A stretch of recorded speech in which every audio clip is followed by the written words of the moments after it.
we're going live now. Okay, cool. All right. Let's see if this, I'm going to check the group again, make sure. Second run through. There you go. Read that live, episode 9. Dr. Shirley Whitaker. Welcome to the show. Rebel rouser. Rebel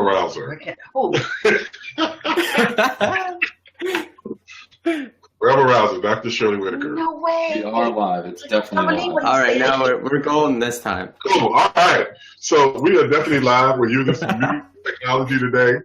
And we're here with one of my good friends and that I love and has such an impact on just my life. And it's Dr. Shirley Whitaker. Like I said, I think we met about 4 years ago, and we were working on some projects. And I've never seen someone that I think can pull all of their super talents together. She's an amazing artist. She's a nephrologist, a doctor of the kidney, right? Kidney specialist. Community activist. She has a radio show. Is there anything you are not doing? I mean, she is a powerhouse. And so I was like, she has this project that she's working on called Ashes to Ashes. And I was like, we have to get her on the show because the title of the show today is Beyond Protesting, How Creativity Pushes Social Change. And I feel like that Dr. Whitaker is one of those individuals that does that. She's not the only person to talk about it. She uses her creativity to really, what I think is bring awareness and solve problems and build community around social justice issues that I think are important, not only to the Black community, but also to the general community at large. So everyone, please welcome Dr. Shirley Jackson Whitaker. Yay! Oh, how you doing? It's nice to be here. Cool. Hopefully you say that at the end of this. Well, I think it's a conversation that's needed. And I think how we're trying to frame it is not only talking about what's going on, but really how you use your artistry and your even your science background, what I think, or your creative healing arts background. Just so you guys know, and I didn't get into that Dr. Whitaker also graduated from University of Emory. Emory University of MD. She has a master's in public health from Yale University and also an undergrad from Clark Atlanta. So she's a pretty heavy hitter. And she's been seeing patients and doing this work for all your life, pretty much. Some form or other. And you're from the South, Watercross, Georgia. Waycross. He's never gonna get it. You gotta just give that up. He can't get that. I can't get it right. We'll put it in the show notes. We'll have it right in the show. Waycross, Georgia. I only know two cities in Georgia, Atlanta and Atlanta. Those are the only two. I want to know it before John knows it. Only you know Augusta because of Jane Brown. There you go. See, there you go. So but those are the 3 places I know. You need to know Jane Brown used to come to Waycross. Oh, really? Before you became famous. Wow. So there you go. The little juke joints. The juke joints. Okay, I guess that's the inside joke. We're talking to millennials, so some of this stuff might go over their heads. So. Well, they need to go and read and learn. There you go. There it is. That's right. You need to read more. They just like the birds sitting up in the nest with drop things in their throat. It ain't happening. Well, I think that's why this show is going to be so good because I think you've used the platform of your creativity, and I think a part of this is really kind of educating millennials about our past and what things we can do creatively. I think to bring awareness and also solve problems and also heal ourselves. So again, everybody, welcome Dr. Whitaker. And I don't know, PJ, you might want to get into it and start asking her some questions about her current project, which is Ashes to Ashes. Yes. Right. Yeah.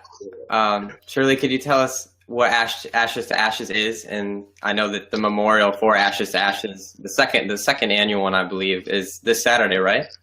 Right. May the 6th. The first was done April the 29th and 30th of 2016.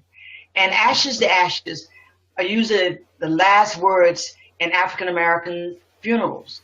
And I understand people do use those words all over the country, but I always saw it as this is it. Everything is done. And the final thing we'll give you is a prayer and say ashes to ashes, dust to dust. And I always felt sad that so many African Americans never got their ashes to ashes. because they were lynched, terrorized, brutalized by white supremacist groups in America. So last year I did a funeral service for the over 4,000 plus African Americans who was brutalized in this country. Not only by the Klan, we always think about them, but just straight out white supremacy groups and whatever the name should be. And I felt that we couldn't bring these people back, but we could at least give them a prayer. And I felt that they deserve a funeral. You know, the white supremacy groups had this idea that if your loved one was lynched and you came and retrieved their body out of the tree, they will come and get you.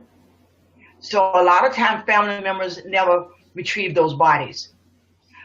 In some cases, the bodies were so mutilated. For example, the two young men who were lynched, 14-year-olds, in 1942 in Mississippi, the bodies were so mutilated that the families refused their bodies. And they mutilated them. Not only, you know, there are often 3 stages as of lynching, of the whole process of destroying people that the Klan and their group would do. One, if you're a black male, they would remove all of your sexual organs, put them in a jar, and sell them to the highest bidder. Then they would noose you. They put a rope around your neck and hang you up in a tree. But I guess if there's any life left, they was going to eliminate that. But believe me, as a physician, when they removed all your sex organs, you were already bled to death. So after they would noose you and hang you in a tree, they would bring you down, put gasoline on your body, and set you on fire so that the families would not have anything. The 2 young men that was lynched, I think October 1942, Langston Hughes wrote a poem about them called The Bitter Bridge. It's called the Lynching Bridge in Mississippi. And for these 14-year-olds, someone saw them speak to a white woman. And because of that, they said they used pliers to remove their skin from their bodies. I just only pray that they were dead when they did that, but who knows? And removed the sexual organs, and then took a screwdriver and stuck it in their throat. And the families refused their bodies because they mutilated them and then threw them back at their families. And they said they got some prisoners who I suspect was probably black to bury them. So people often think that when they lynch you, oh, it's not that bad. Well, I said, if you hanging from a tree, I wonder how you would see it. But that idea that some people will say to me, well, that was in the 1800s. That doesn't happen. By definition, lynching is the process of when 3 or more people defined as a mob play judge and jury. They decide your fate. Emmett Till was never noosed. There wasn't a rope around his neck, but a group decided his fate. And they found him in the Tallahatchie River, along with 5 other black men, who to this day, we don't know who they are. They would do these things to you and throw you in the river or something. And notorious. So I felt that my ancestors deserved a prayer and the ashes to ashes. So we had this 2-day event. Friday night we had a wake.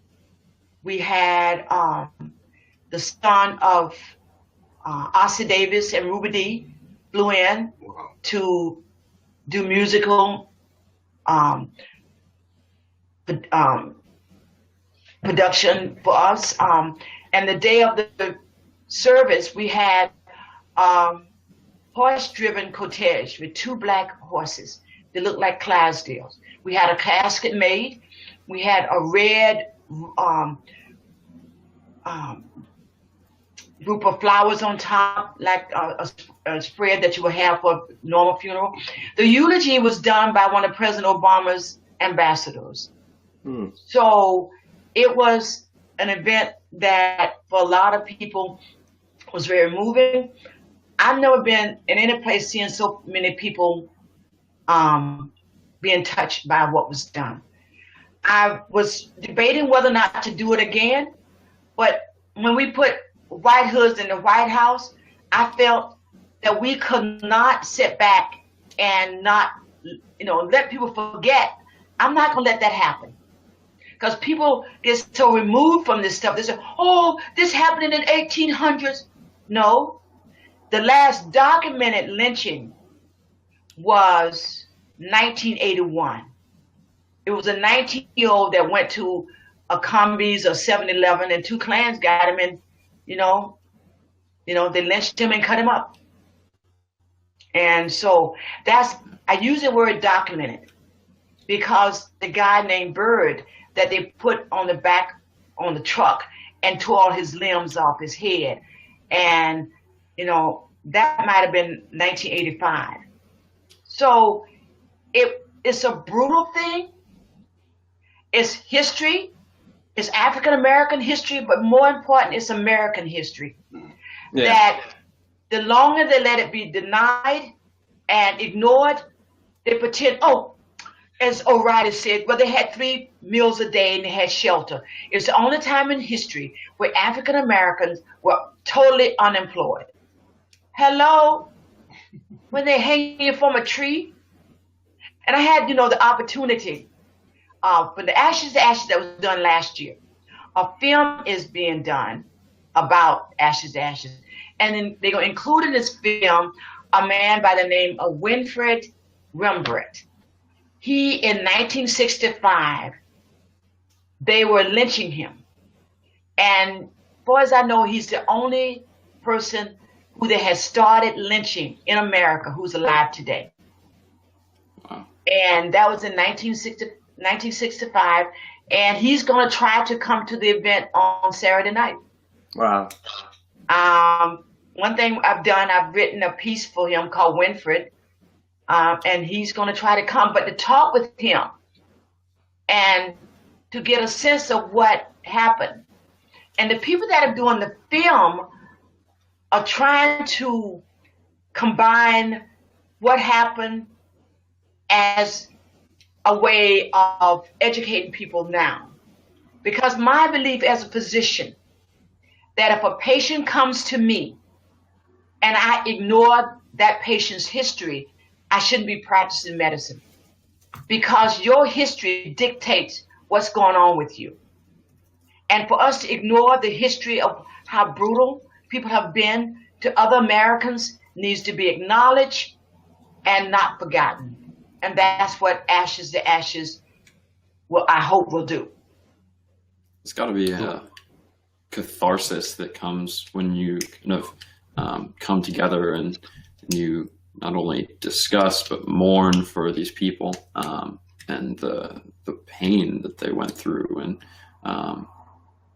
I would be interested in discussing your perspective on how that pain has shaped the people that, the modern day millennials, the people that may not have seen it, but have had family members that have stories and have, we still have this culture that is very much affected and is completely still racist. Anybody that says that we're beyond racism is just ignorant or trying to create the narrative. So how do you think it affects us today? The sad part about it, too many people think it happens in the 1800s.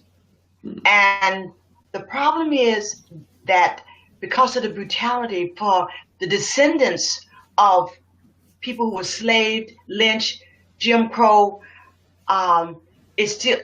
there's some concern that the health problems that we're seeing are due to the fact of this prolonged terrorist overshadowing this group for 400 years has altered the DNA in such that we are seeing health issues. Some people get transplanted. We're trying to figure out, they do everything they're supposed to do, but they can't keep them. So the brutality that there was some study I saw, the headlines, I've been trying to find it because I want to read this study, talked about how black men, because of the prolonged impact of the terrorist act, that's like somebody got a gun to your head 24/7. That impacts how you breathe. Mm-hmm. So every nerve, every hormone in your body is altered. There's a certain hormone that is only supposed to come out during stress. But if you're constantly stressed, it's cortisol, cortisol. Cortisol it's a hormone that's released under stress. But if you're stressed continuously, it alters the body forever. And if it's in your DNA, that means the millennials who now think that happened to my great granddaddy, it impacts you because that you're passing that on. They're passing it on. You know, by no will of your own, what my ancestors went through changed their DNA, and it's now present in my DNA. And with this persistent stress, when people under duress, nonstop, it causes havoc on the body. The man that I was telling you about, Winfred Rembrandt, he sleeps an average of 2 hours a night, even with medication. And that has been the case for 40-some years, since in 1965 when they was lynching him. He says when he closed his eyes at night, they are after him with the noose to finish what they started. Yeah, I think you're like really onto something, because like looking at it from a public health issue, you know, I look at my grandfather had high blood pressure, or my dad who had stress and mental health issues, and my uncle, and then also even myself, you know, when you even look at it, like, what is that? So not only is racism a problem for the community at large, but for millennials and stuff, we're passing on this public health issue. But I think it's also really there. And I love the fact that you equated it to, you know, higher levels of cortisol and stress and what damage that really does on the body. So if you're under that kind of stress for a long time, I think that's a very interesting, you know, way to look at it that I think most people don't really get a chance to look at. In addition to, you also touched in on, you know, other aspects of what lynching is. So most people think it's just hanging, but I just read an article today, and I was sharing it with the guys yesterday about, like, if you watch social media and you're watching, you know, Alton Anderson or any of these other people who are getting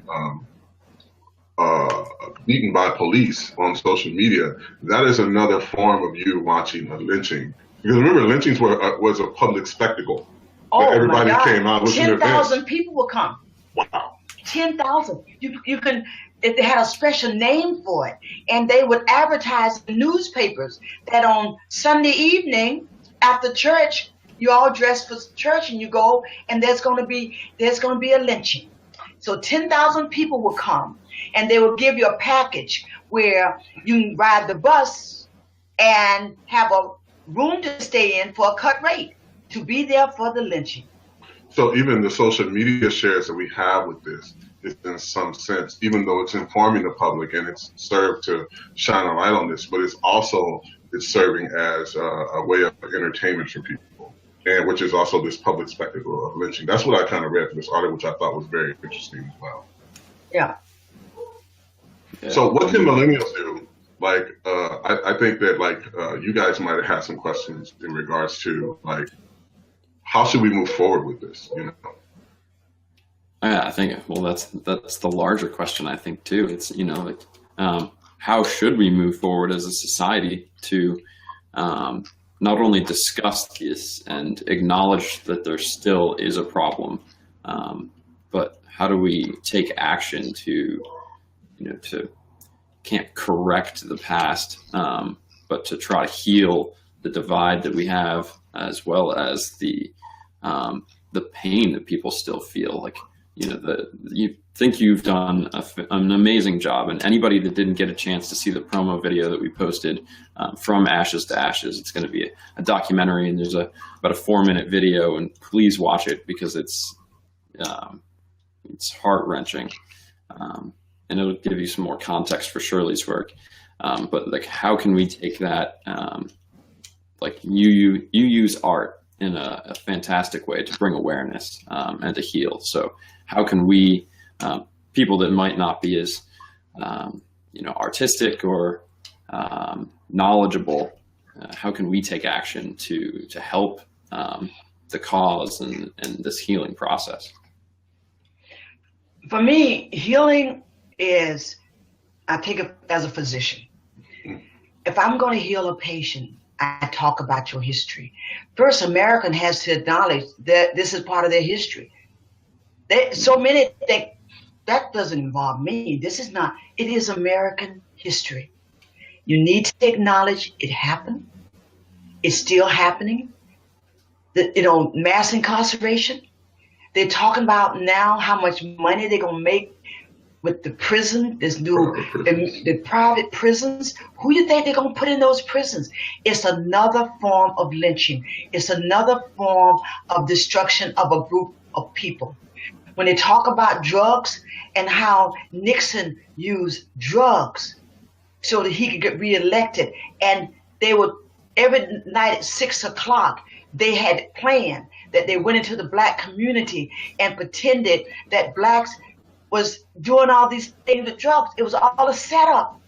But how much can one community take? But the first thing America as a whole has to acknowledge, and we as individuals have to acknowledge what we've done. But we have been, if not directly, indirectly groomed to look at blacks when we see them in a certain way.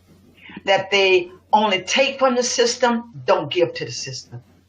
We shouldn't respect their knowledge. I mean, we had a man of African descent was president of the United States, and they made an issue of not respecting that individual, So that thread of resistance to acknowledging a group of people, and that allows you to be inhumane to them, because how can you do the things you do to somebody where, like Mary Turner, she was pregnant. She confronted the Klan because they had lynched her husband. He had done nothing wrong. They lynched 10 black men in 11 days because a white man had died. Okay, she confronted them. She's 8 months pregnant. She confronted them because they lynched her husband, where they lynched her, took all her clothes off, set her on fire, took all her clothes off, tied her by her feet, cut open her belly, her baby fell out, and they stumped her baby to death. Now, this is beyond racism. Yeah. This is a pathology there, but it's woven into our culture. They've taught us, whites, to look and not respect somebody if they got a certain amount of pigmentation in their skin.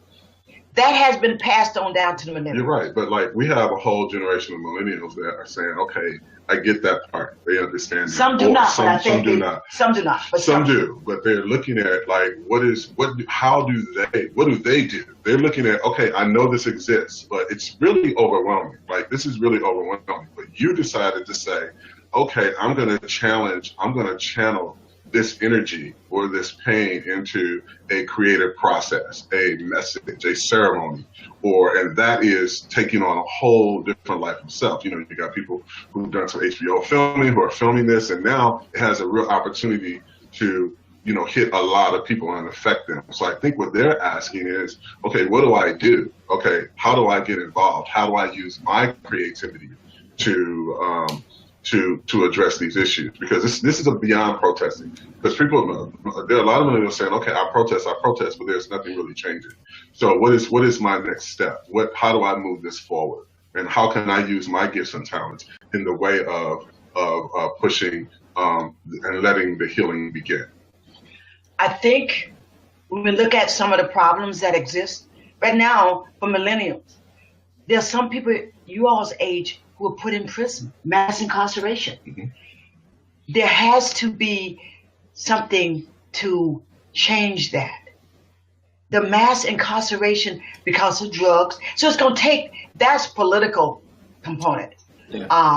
I think awareness, making sure people are aware of this mass incarceration, and that's happening now. Lynching, some people say mass incarceration is another form of lynching. Mm-hmm. And we can't be silent about it. We admit that it's there and try to work to have that changed, because there's money to be made by imprisoning certain people, because, you know, we don't value certain people's lives, so we put them in prison. So looking at mass incarceration, see how you can feel about doing something on social media about enlightening people, make people know about that, and work for some political input in that. It's not just marching, but it has to be, one component of this pie has to be political. So you got to deal with Congress and all those kind of people. But another slice may be making people aware of that is happening, because a lot of people, 20 years from now, said, I never knew so many people in prison. Well, and I think that's one of the part of the reasons why we did this show, is to really make people aware. But I also saw some other really cool things that people have done. Like there's a guy I know who was working with Black Lives Matter who created an algorithm, a code, because when he was asking FBI like how many black men had been like shot by police, they could never give them an answer. Okay. But he used his programming skills to figure that out and to extrapolate the information. That's where we got the 1,400 individuals that got killed last year, or the year before last during that. Or, you know, for example, like this show, or how could we use our platform and our medium? Because protesting is good, but I think that it's not enough. And I think what, like Devin was, you were having a conversation with me yesterday, and you can kind of share with me, you were like, well, hey, you said, well, I think about it, but then what you can give a little bit more insight on how you were feeling about it. Yeah.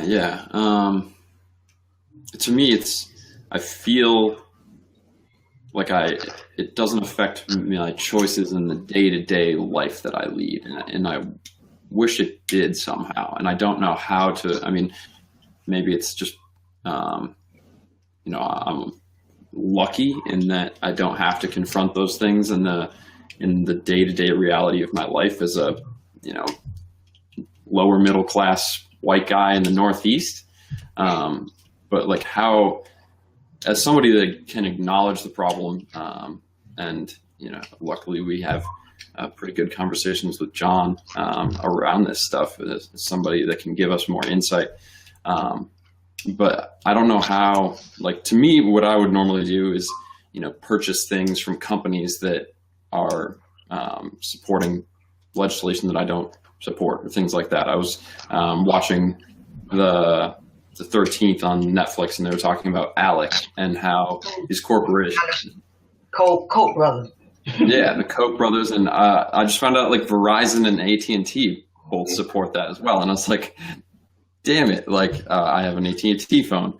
But I think some of them backed off because the light was shone on them, and some of them backed. Well, it was that documentary in the film. It was the media. Yeah. That's what I'm saying. It was the media and the revolution that really opened it up. And so people found out about it. And then they felt guilty and they stopped. Yeah. So some of the people that were supporting Alex, they may be doing it under, but they ain't coming out with a spotlight on them. Yeah, there's no logo on their website anymore. Yeah, I support imprisoning people, and I think that we have to maybe find a way to.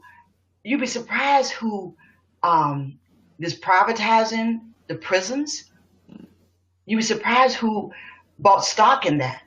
Well, actually, we won't. We all know. We get that information, so we know that. But you make people know that. Like, yeah, a lot of people. I went on that list about people that's support Trump, and I went down the list, and when I saw that Nordstrom was doing that, I shop at Nordstrom sometimes. Hello. So I just said, well, and I'm having a little problem here. Right.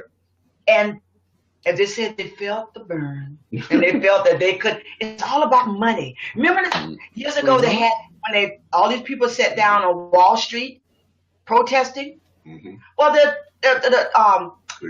executives upstairs having champagne and laughing because you did not impact their money. Yeah. That's when they said, wait a minute, it's going to interfere with our money. When O'Reilly, they backed off some money and said, it's going to hit our money. Yeah, when he lost all his advertising. It's like you got to He didn't care. You could have raped my daddy, but it's just, it doesn't matter. He's messing with money, and that's the same they're saying about Trump now. That until he start messing with money, he can kill up, he can poison up the lead and all these pesticides. Doesn't matter when he start impacting money. So that's why we got to find a way that impacts the money somehow. Yeah, and I think the media to do that. Yeah, the media and the message of our culture reinforces that behavior. We reinforce that that's what it is to win or to be successful, is to make more money. And, you know, if you're good at that and for whatever, whether it's right or wrong and accurate, like the what do I think of when I think of somebody that represents money and power in this country? Like, I think of a white, like, man, like, for whatever reason, like, that has been, you know, supplanted into our minds. And I think, I think we're onto something with this conversation. I think we tapped on several things in terms of what people can do, because I really want to leave here with like social media, educating ourselves via that, and also, you know, making our voices known in regards to that. Shirley also talked about become aware and get educated. That's one of the biggest things. I think using media, I like the fact that you actually watched the 13th. I mean, that that opens people's eyes in so many ways, where it's easy information, but it really outlines, you know, the prison industrial complex and how it's affected the community. Also using your creativity and your voice to be able to do things, you know. And the fifth thing that I like is that millennials have to get involved. You have to, you know, and this is a part of the conversation that we were having last week with Nelson. Remember, he was like, the revolution is not national, it starts locally and then goes out nationally. And that is making those phone calls to your congressman, you know, doing things, being involved locally. There's a lot of social justice organizations and stuff and that are doing restorative justice work and things of that are all around in the community. How can you get a part and be a part of those organizations as well? And I think the other thing is what Reset is doing. You know, we're also having these conversations and trying to build a platform where communities can build on their own, and protect their own interests. And I think, and using media to actually build community and commerce. And you, like you said, spend your money based on your values and beliefs. I see those as ways as well. And making people aware. Mm-hmm. Sometimes people don't have computers. It's sad, but you think everybody got a computer. But, I think most people have a car. And sometimes I'm sitting in a car, I read bumper stickers. And you got to find a way to sneak in some information to people. I think, bumper stickers, he said, I don't put them on my car, but on other people's car, I'm about to have a wreck trying to read them, But there's ways that you can pass on information, seeds. You have to find ways, sneaky ways to put a seed in their brain and hopefully it'll grow. And billboards. I mean, they aren't as expensive as they used to be because we do have computers. But most people, you sit in a car a long time and look up and see a billboard. It's, telling you something. In other words, we got to educate people that this isn't normal. We can't accept the fact that all these people are in prison. And it shouldn't be something acceptable. But we got to educate people about it. And as far as African Americans, I think 400 years of negative press is hard to overcome. And I think we got to find a way, even for us, to feel better about ourselves, because it has done a job on us. Because girls, how can somebody black vote for Trump? And I said, I feel better when I realized there's some blacks who did not leave the plantation. It's true, isn't it true? It's true. And some left and went back. Isn't that true? So I tell myself that, but you got to work with what you got. And you got to find ways to educate people, and maybe in a funny way, that they, this thing with white hoods in the White House, that's not acceptable. And people say, well, a minute, that isn't it? Because now nobody's saying anything about Bannon being up there. It just got to be accepted as normal. It is not normal. We cannot let them define what is normal. We have to be on their tail every second saying white hoods in the White House is not acceptable. Is that right? What you say? I told you she was a fiery one. But it's true. It is true. It is. So it's simple, and people, because of tweeting, some people, the span of remembering something is real brief, but you have to hit them with something, and it just maybe float down into their brain, and maybe hit them 2 o'clock in the morning and said, there shouldn't be no white hoods in the White House, because we are accepting it as normal. Now this retard, this idiot in the White House is bringing in these dictators, and nobody's to talk about March. That you gotta say this is not normal. This is not. America stands for better than this.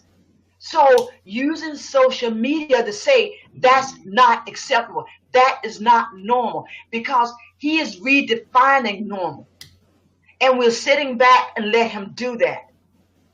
You can't let millennials need to find a way to use your talents to pluck something in your head. Like they said now, stay woke. You seen that? Right. Hey, ain't but 2 words, but he said I should stay woke. Right? That's true. It's short and it's sweet. And I think you got to do more of that. And teach, but you got to maybe use the old stuff, as I said, bumper stickers. Because you're stuck in traffic, you look down and see that says, stay woke. What does that mean?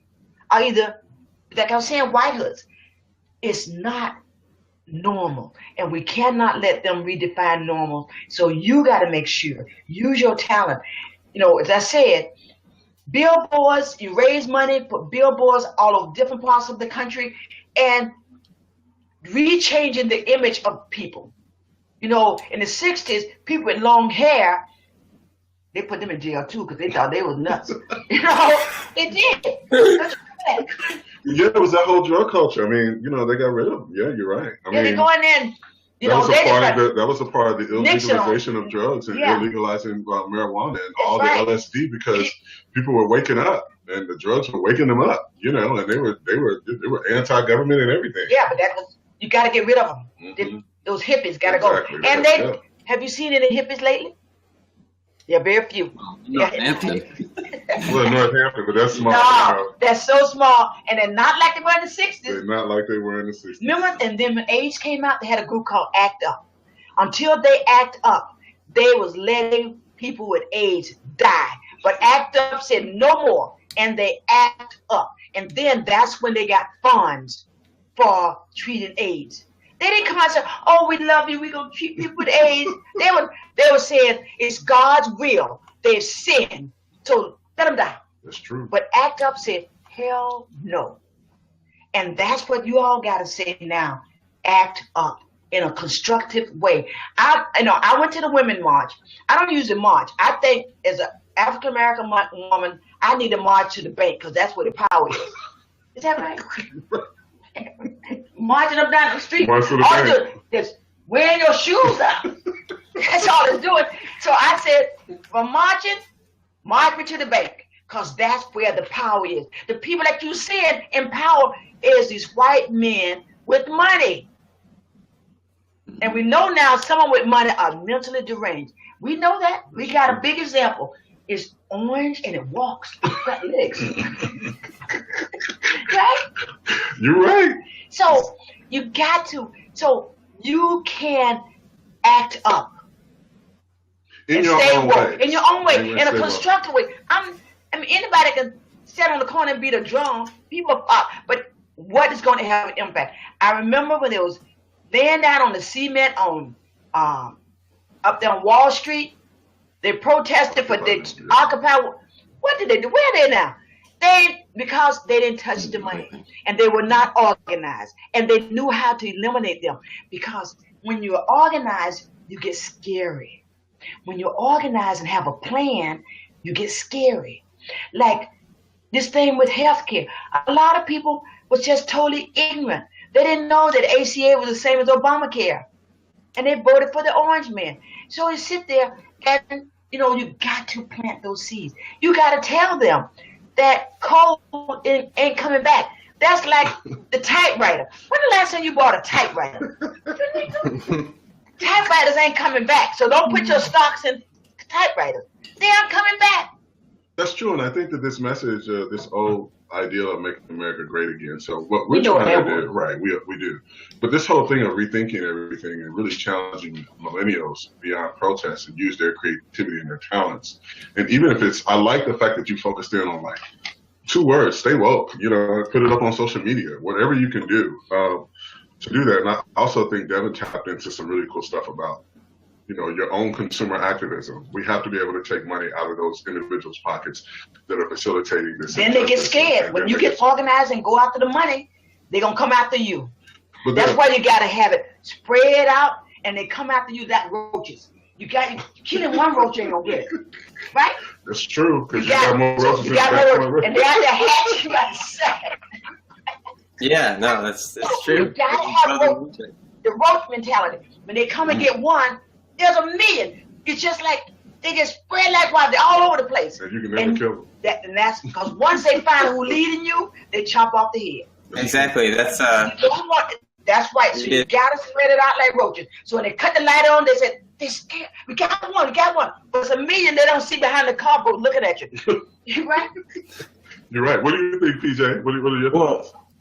We listened to a podcast. It was actually a couple of years ago now, and it was all about movement building. And it was actually for reform. I don't remember in what country, but it was some type of government suppression, and the people were revolting against the government in power. And the leader of this movement, who went on to write books and actually help raise other movements around the world, mostly social movements, talked about the importance of not having like a specific leader in power because of that exact reason. Because when you spread out the message and everybody represents the same thing, you're that much more empowered as opposed to relying on one person.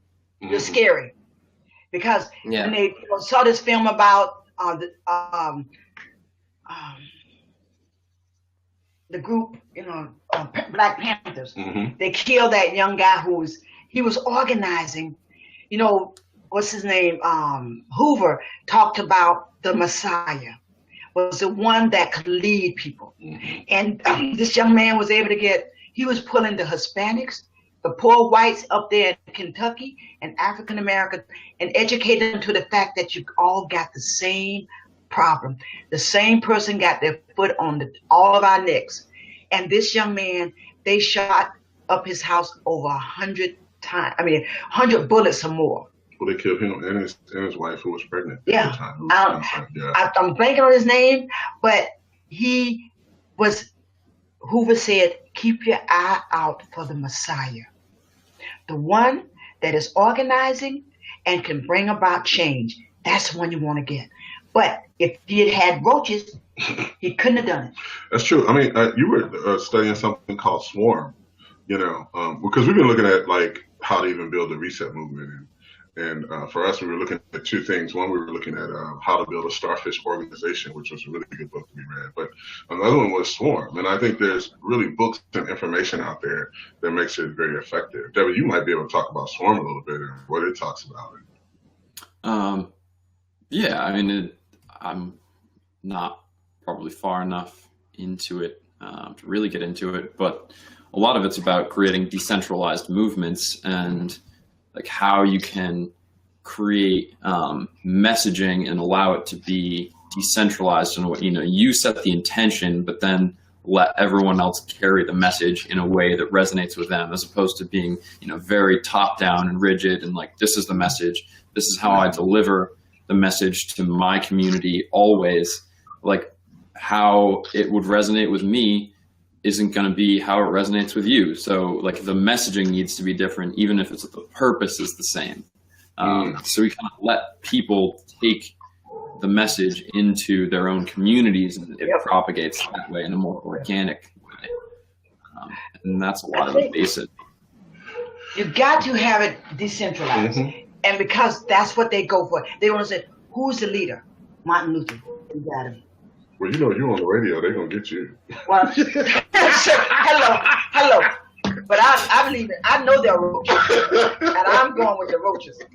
They come get me. We'll make sure I got a lot of roaches. Okay, there you go. Everywhere. Because that's when they can destroy you. But they get scared when you are decentralized. You have a strong idea. And they want to hamper that. And they found the way that they can do that is by chop off the head and everybody runs scared. But you ever see those roaches? They once they cut them life back off, they're out of it again. They don't care if you kill one of them because they keep coming. And they have a mission to eat up your food that you left out. So that's their goal, and no one gonna deter them from that. But we don't say, who's gonna lead us? I don't need nobody to lead me. Yeah, and the movements are even more organic. I mean, for Black Lives Matter, there was not one leader. I mean, it was a very organic movement, and I think that's why it was so effective at the time that they were doing it. And I think as we begin to kind of move this and kind of wrap it up, but really look at it, I think we should do another show on just Devin, really about how we rethink movements and maybe share some of that research, like Starfish Organization's Swarm, and really talk about more creative ways that individuals can move beyond the protests and use your own particular creativity to not only challenge race and race relations, but everything else is going on. Like, our country is moving in the wrong direction, obviously, right now. So we have to be, everybody has to be all in on creative innovation and making this country what I think we want it to be, and not sit passively by, to do things. I think that's one of the things that what encourages me about Devin and PJ, they're all about rethinking everything and helping us set up a platform where we can actually address some of these issues that people can interface with and build community to create the kind of change that we seek, so we criticize by creating, and that's our protest. And I think that's how we look at, we want to do that. But I think, we move here and we talk about, the work that you're doing. Like, you could have just sat back and not did anything, but you said, I'm going to make this active. And the funny part about art and creativity is once you started talking about it, it took off. People were buying into it. They were saying they wanted it. Just like you said, you had, Barack Obama's ambassador who wanted to came. You had Ozzie Davis and Ruby Davis's son come to do the music. Then you had the film people who came right out the blue and said, look, we think you have something here. So now it's taken a life on its own. It's much bigger than just a ceremony. Now I predict that it'll probably be on Netflix. We'll be watching that just like we're watching the 13th. So, and what did that do for you? So how does that impact? I mean, that's a long-standing legacy that's there that will have continual impact because it's there. It has a life. It lives. It breathes now. And I think that's what's most important, in regards to that. So how can people forget now? Because you created this piece of work that is taken on a life of its own and has decided to move through, the space, because I think that there's something with it. These people do need to be remembered. And we do need to say their names so we don't forget, and that's very powerful. I think that's where change begins. It starts at that spark and that inspiration. The people that doing the film asked me, they came back 2 weeks ago and they wanted to know how they're looking at the idea of using art to heal. And I said, someone referred to ashes, the funeral and the total service as Broadway on steroids. And it was an art production. And I look back now and realize I combined all of my experiences coming from the backwoods of Georgia to being a physician, and I mixed this all together, and it's expressed in Ashes to Ashes. So it's art, the paintings, the speeches, all of this, every idea of having a casket made, all this is art in some form that's out there. And so I've used some art, but it's not over with yet. All of us can do that in some way, and believe that. My thing was, if I wasn't trying to win people over, it's just something I felt I needed to do. I made up in my mind that I was going to have a service in the church. If nobody came, I'd go and sit in the audience, and then I'd go up and do the eulogy and come back out, come in the seat and clap. Then I go up and I sing. Then I come back and I said, nobody has to come. I'm doing this for them, and it's not about me. And let it go, and may they be at peace because we remembered them. And that's what I wanted. And hopefully they'll do that and change and make all of us realize this is American history. Not pretty, but it made some great people came out of this chaos. The fact that African Americans have produced like no other group on this planet. The music, think of the different kinds of music. They produced this music with a gun at their head and someone foot on their necks. They made change. They was able to produce in spite of what was being done to them. Science, math. They talking. I was telling John about. They was talking this week about Kimmel. And his baby, Jimmy His Kimmel. baby had this heart disease, Heart. and the surgery that was done. This came up. The idea was done by an African American surgical technician. I mean, he figured it out.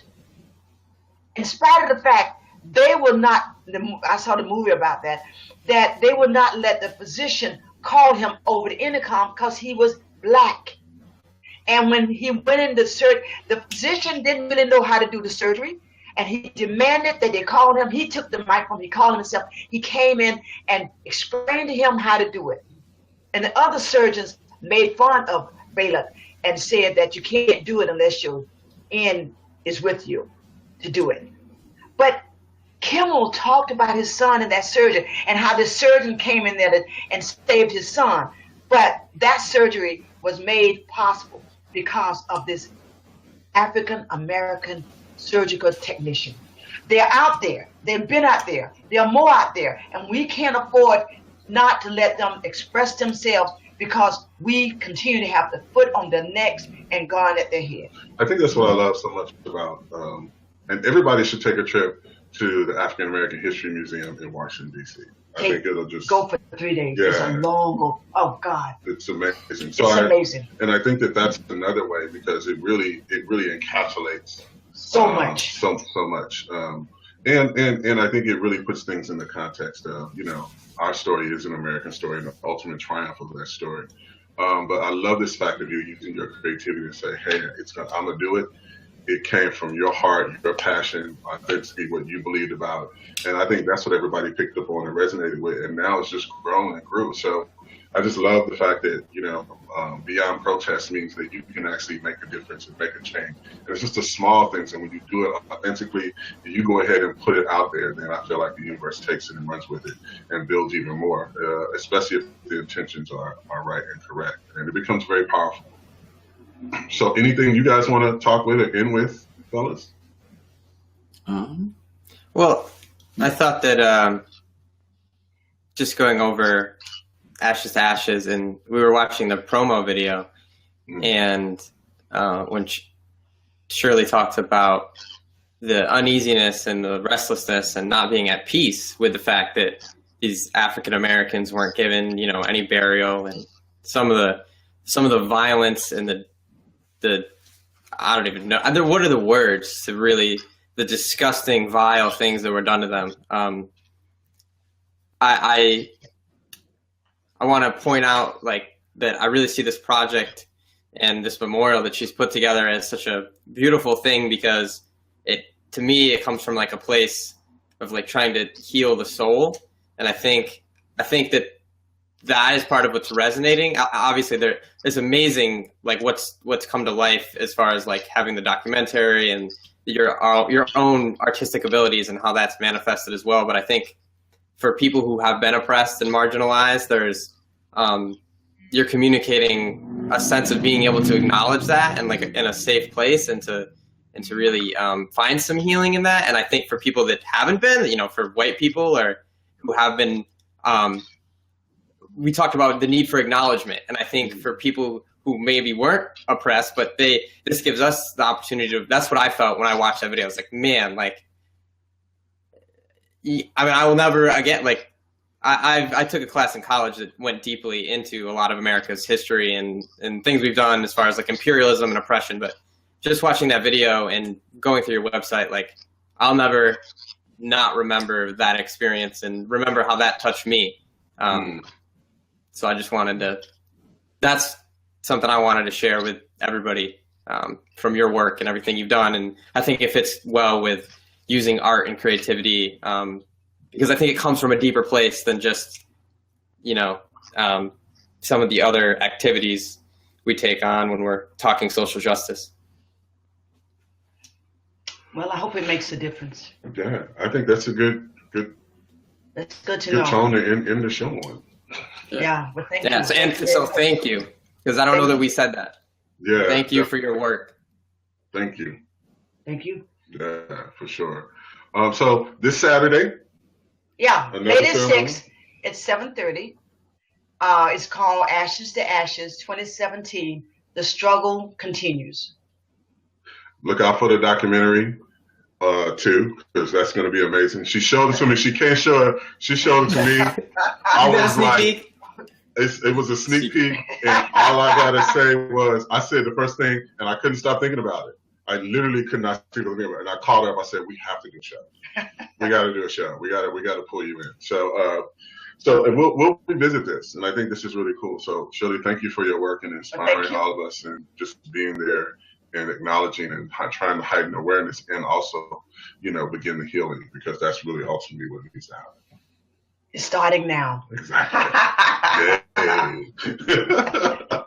So thank you. All right. Stay tuned. Shirley. Thank you. Stay woke. Stay woke. Stay woke. Hashtag stay woke. I got my eye on you. Don't jump.